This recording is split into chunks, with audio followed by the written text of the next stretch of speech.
Donc, après le thème de la crise, j'aimerais que tu nous parles du savoir de Krishnamurti. Est-ce qu'il est à exploiter, compte tenu de tout ce qu'on voit aujourd'hui? Ben, malheureusement, c'est ce que j'ai constaté, qu'on exploite l'enseignement de Krishnamurti comme on exploite tout. Notre esprit a été formé pour être un exploiteur, non seulement des ressources naturelles de la nature, euh, mais aussi de ce que les cultures du passé nous ont légué. Voilà.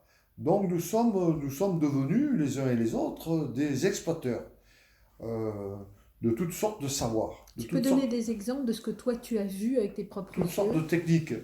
Eh bien, nous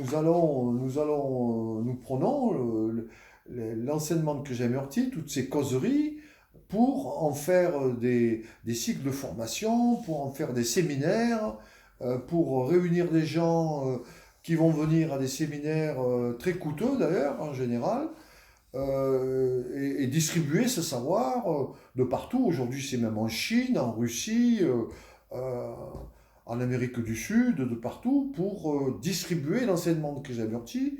Krishnamurti est traduit en chinois aujourd'hui, en russe, et c'est ça, et ça on sait le faire. Alors il y a ce mouvement-là, qui est très puissant d'ailleurs. J'ai mis en question cette façon de faire auprès du responsable de la fondation américaine, un certain Jap, qui est hollandais d'ailleurs, je crois. Et en fait, ça paraît inévitable. Ça se fait en Inde, ça se fait de partout, en France aussi. On fait des séminaires, on fait des réunions, et, euh, et voilà, ça on sait le faire. Mais ça va à l'encontre Mais de ce que Krishnamurti Mais voulait effectivement, ça proposer. va à l'encontre parce que ça fait de cet enseignement un savoir. Et finalement, on tombe dans le même, on reste dans la même erreur. Ben, Voilà. maintenant, on en fait les enregistrements qui sont retranscrits deviennent presque des bibles. Voilà. C'est-à-dire que Krishnamurti devient, on en a fait le nouveau Messie, et on va distribuer son enseignement comme on a distribué l'enseignement de Jésus pendant 2000 ans. Voilà. En construisant des églises et en faisant aussi des guerres de religion d'ailleurs. Donc malheureusement, l'enseignement de Krishnamurti aujourd'hui prend le même chemin. Voilà. À travers les fondations, elle prend le même chemin. Les causeries Krishnamurti sont coupées en petits morceaux, sont distribuées, par thème d'ailleurs, alors que moi, il me semble que les fondations devraient mettre à disposition du public les causeries telles qu'elles ont été délivrées par Krishnamurti lui-même. Voilà. Avec la fidélité dont nous sommes capables, la fidélité technique dont nous sommes capables aujourd'hui, non seulement en termes d'imprimerie, mais en termes aussi de transmission vidéo. Mais je vois que le mouvement, la tendance de couper, de faire des montages de cet enseignement est de plus en plus, euh,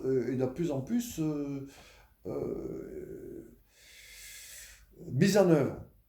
Voilà. Moi, je m'insurge contre ça parce que je voudrais que les jeunes d'aujourd'hui aient accès à l'enseignement de Krishnamurti tel qu'il a été délivré, dans son authenticité, dans son rythme et dans sa fidélité. Et de plus en plus, les, les causeries complètes, encore sur Internet, on peut y accéder, mais c'est pas simple. Mm. Très souvent, c'est mal traduit. Mm. Bon, ça, c'est la traduction Google, alors là, il faut s'en méfier, hein.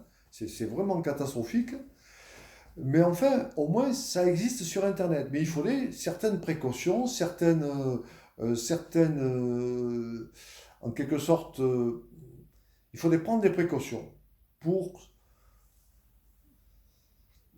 pour accéder aux causeries, lorsque, par exemple, il est venu à Sanel, il a parlé pendant 6 fois ou 10 fois, il faudrait garder l'ensemble des causeries. C'est tout le temps un ensemble. Qu'il parle 2 fois dans un endroit ou qu'il parle 10 fois, c'est cet ensemble qui est cohérent. Voilà.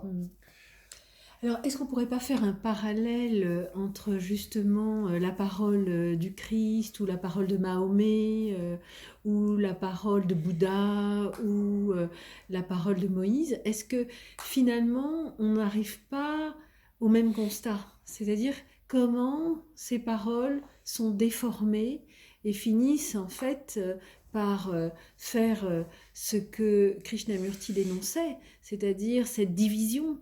C'est finalement d'une religion qui va devenir, en fait, je pense aux croisades et toutes ces guerres. Donc, qu'est-ce que tu pourrais continuer à dire pour dire aux personnes d'être vigilantes, en tous les cas à tous ces jeunes gens qui découvrent l'enseignement de Krishnamurti par rapport à la vigilance? Tu viens de le dire, mais peut-être insister là-dessus. Ouais. Alors, Krishnamurti a fait une remarque un jour. Il a dit, le bouddhisme, c'est ce que les personnes ont transmis de l'enseignement du Bouddha qu'ils n'ont pas compris. C'est ça. On pourrait dire la même chose du christianisme. On n'a pas compris ce qu'a dit Jésus, et ce qu'on a transmis, ben c'est en fait tissé de notre incompréhension.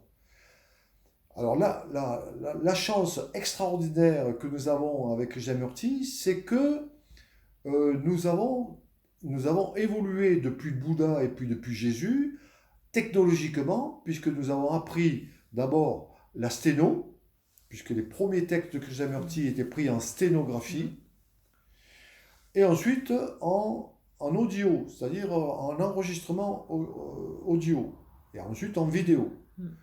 Ça, c'est le grand avantage que nous avons sur le Bouddha et sur Jésus et sur Mahomet. C'est que nous avons, technologiquement, nous avons la capacité de reproduire fidèlement exactement ce qu'a dit Krishnamurti, comme il l'a dit à la virgule près. Alors ça, c'est ce qui change. Et donc, les générations d'aujourd'hui peuvent bénéficier de ça à condition qu'elles réalisent que c'est important qu'elles s'emparent de l'originel et qu'elles ne se laissent pas absorber, qu'elles ne se laissent pas nourrir par les manipulations des éditeurs et des commentateurs. Voilà. Très bien.